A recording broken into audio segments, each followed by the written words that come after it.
Hey, single moms. Hey, it is me back in the regular format that you guys are used to seeing me in. Um, you know, Technology is something. I changed phones and my email doesn't work anymore, and so it's causing some technical difficulties for me.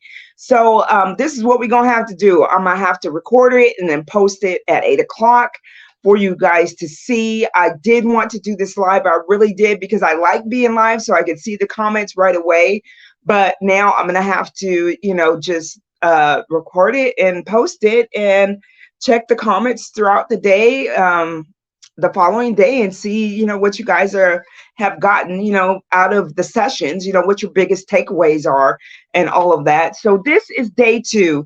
Day 1, I did I'm sorry, I'm so close. My nose is starting to run. um Day 1, I actually was live in um oh, sorry y'all, it's bad allergy season for me this year. Anytime the seasons change, my allergies go a little haywire. Okay, so day 1 is on. I recorded directly into Facebook. Can't seem to get that off of Facebook and post it anywhere else. So you gotta be in the Single Moms Club to get day 1. So sorry, that's just how it is. But here's day 2. So day 2 of the Single Moms Level Up Challenge is what we're doing right now. Today we're just going to build on what we talked about on day 1. Not going to recap that, because one of the other things is that the babysitter for my grandson is I got to go pick him up. I got to go pick him up, at a earlier time than normal, because that's what she was able to do. So I got to do what I got to do, as single moms do. We adjust, we make do what we have, we use what's in our hands, and keep on pushing. You know what I'm saying? So that's what we're gonna do today. So so the Single Moms Level Up Challenge is in honor of my mom, because September 11th, yesterday, was her birthday. And so, in honor of my mom, that's why I do the Single Moms Level Up Challenge every September, because my mom was a single mom too. And I mean, she did what she needed to do. We had a house. We each, my sister and I, it was just two of us, had our own bedroom. My mom did very well with her finances. She bought a home in the 70s by herself as a woman, and paid for it and everything by herself. And the things that my mom accomplished, I recognized and I saw them, but I didn't realize the struggle that was behind all of that, and how she had to have courage and her creativity in the house. She did a lot of decorating in the house that was her own style and what she liked. And it wasn't all, cookie cutter stuff. She did a lot of, she had, I would say, an eclectic style, where it's a whole bunch of different styles, but it looks good. But she did a lot of natural things that were in the house. I remember the wallpaper, and the wallpaper was not, it was some good wallpaper. And she did a lot of that. So I didn't recognize my mom's creativity during, while she was alive. I didn't start recognizing it until she was older, until I got older, actually, and recognizing how creative my mother was, and how she did so many things. I didn't even realize that she was the one that was baking the cakes at church. When they had church anniversaries and whatever else, my mother was the one that was baking the cakes. And the woman whose house she used to go to was the one that was making the food. She wasn't baking the cake, she was making the food. And so I thought it was this other woman, and the whole time it was my mama. And I didn't even know it was my mom. And so anyway, single moms have to have some type of routine, some type of goal setting, and things to help keep and make help us with moving forward. Things that help to keep us focused is what I was getting ready to say. Focusing on goals, and focusing on what our actions are to reach those goals are very important. As single moms, we tend to forget ourselves. We'll forget ourselves in raising our kids, and pour everything into them and leave nothing for ourselves, and then wonder why we're so exhausted all the time. Wonder why we're always having to pray, God give me strength, God do this, God do that, God do this, God do that, and not being able to have that opportunity to say thank you, God, for what I have. Thank you for this. Thank you for that. Thank you for the roof over my head. Thank you for the food that we do have. Yeah, it may not be what I want to eat right now, but this is what I got. Or thank you for making it possible for me to have what I wanted. All of that, we lose our focus, and so we're focusing on more on what we don't have instead of focusing on what we do have.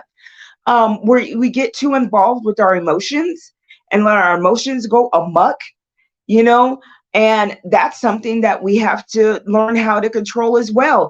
We don't have to feed into every emotion. Yes, we need to acknowledge them, acknowledge our emotions, figure out where they're coming from, why something triggered you, or why something you're feeling a certain way. We do need to investigate that, but not to sit and backstroke in it and wade in it. That's not what we're supposed to be doing. We're supposed to be in control of our emotions, and our emotions uh, um, aren't supposed to be controlling our mind.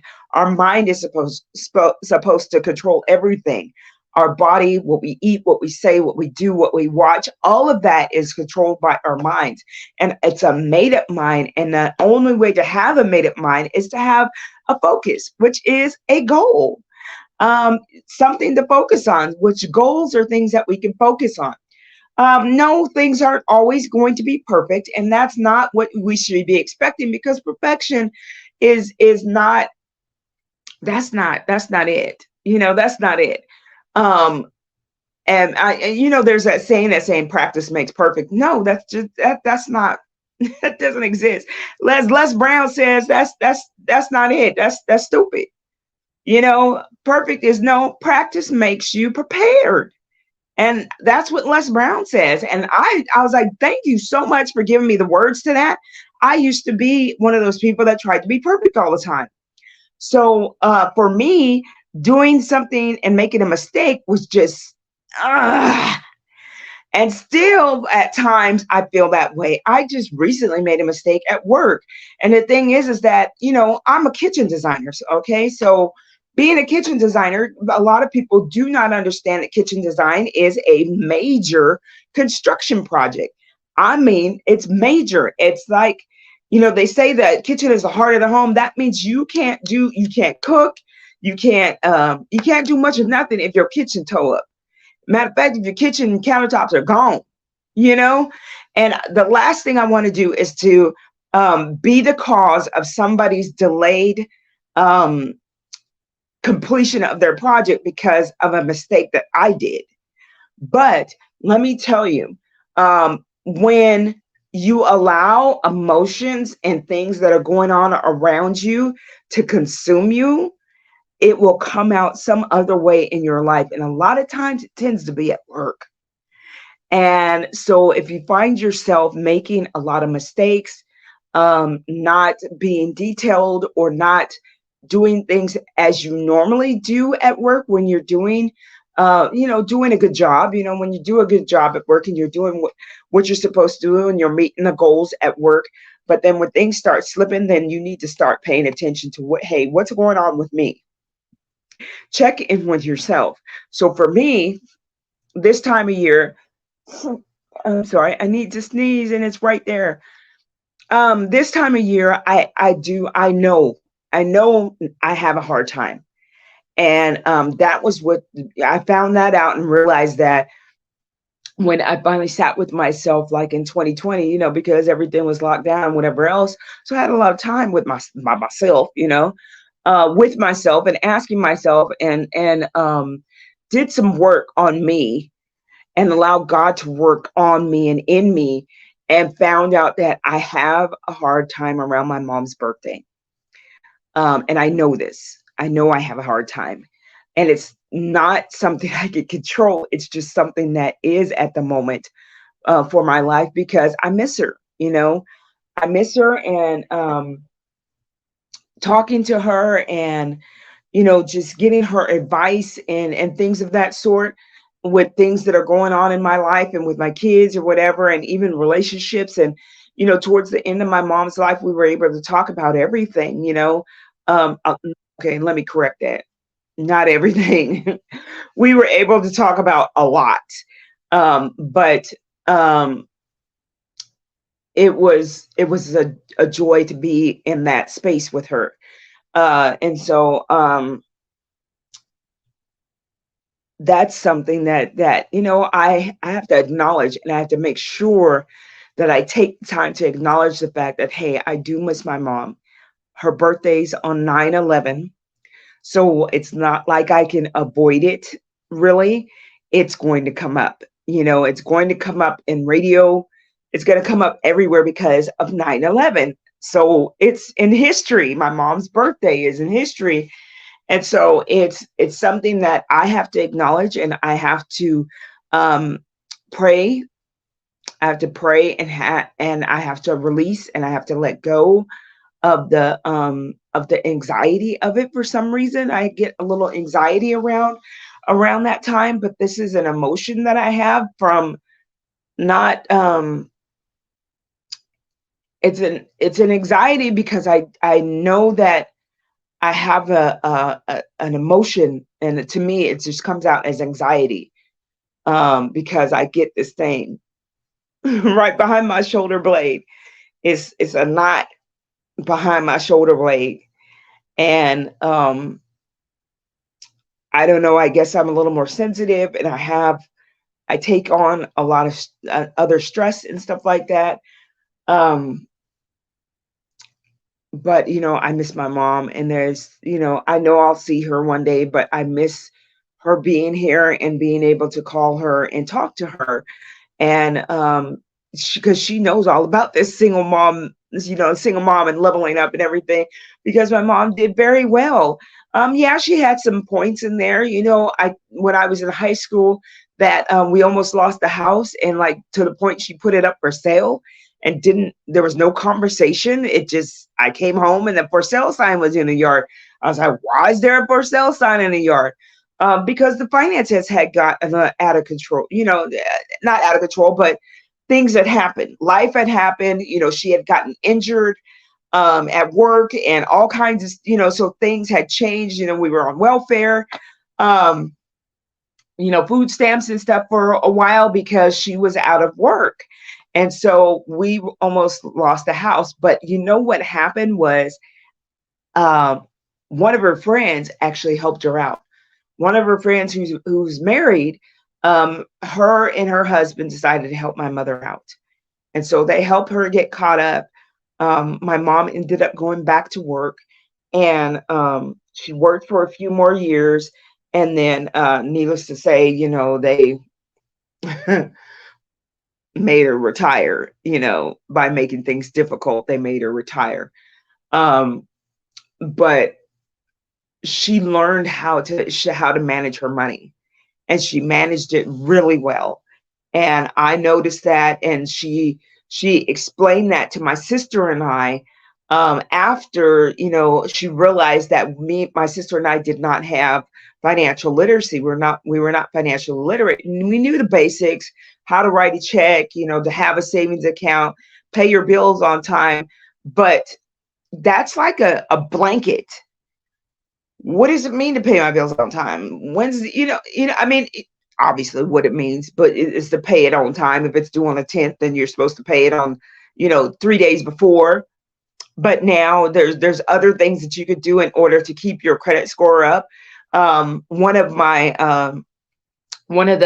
friends that I know is now a financial literacy coach, and she says that a way to keep your credit score and to keep building your credit score is to actually pay your bills twice a month. Pay half 15 days before the bill's due, and pay the other half 3 days before the bill is due. That goes on your credit and raises your credit score.